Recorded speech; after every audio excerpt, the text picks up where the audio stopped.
जब सुने के होई भोजपुरी गाना बस बजे के चाही गाना।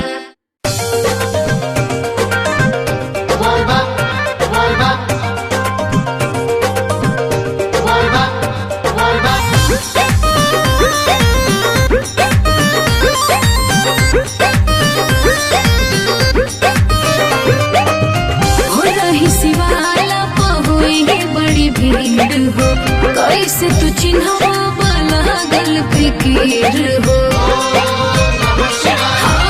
रही शिवाला पहुई बड़ी भीड़ हो। कैसे तू चिन्हवा लागल फिकीर हो। हर गेरुआ कलर लिखल बोले बम पर जवन दिल बन के अच्छा जल ढारी कर जान उहे वाला साड़ी पहिन के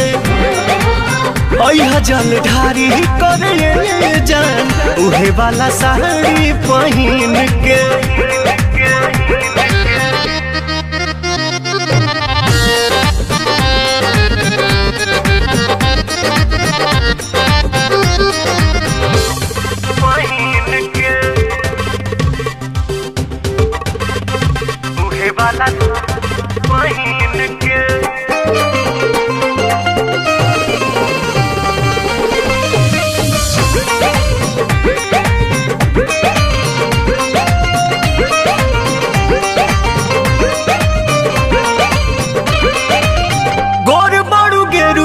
कलर तोहमे खोली कहली हटी गरी चंदन के गोली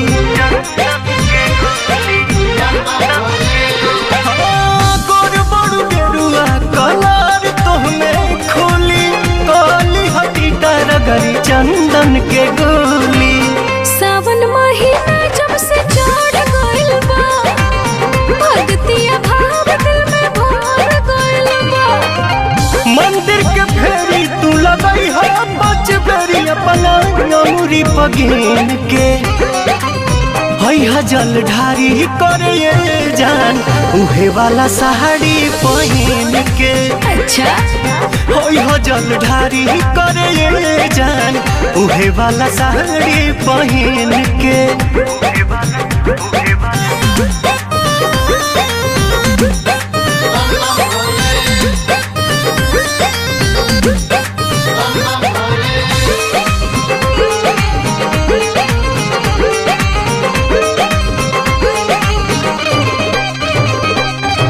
साचो कहीं लागतारू तना सुनर हो भोला कोरस के हुके लागे ना नजर हो।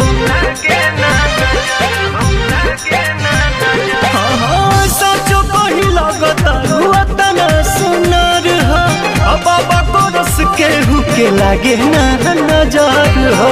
तोहरे ला भूखल माने सावली सुमारी खुशबा पवन मन अरुला बिहारी। पाके आशीर्वाद रखी शिव जी के याद ना भूल शुभ दिन के। जल ढारी कर जान उहे वाला साड़ी पहिन के। ठीक बा जी जल ढारी कर जान उहे वाला साड़ी पहिन के।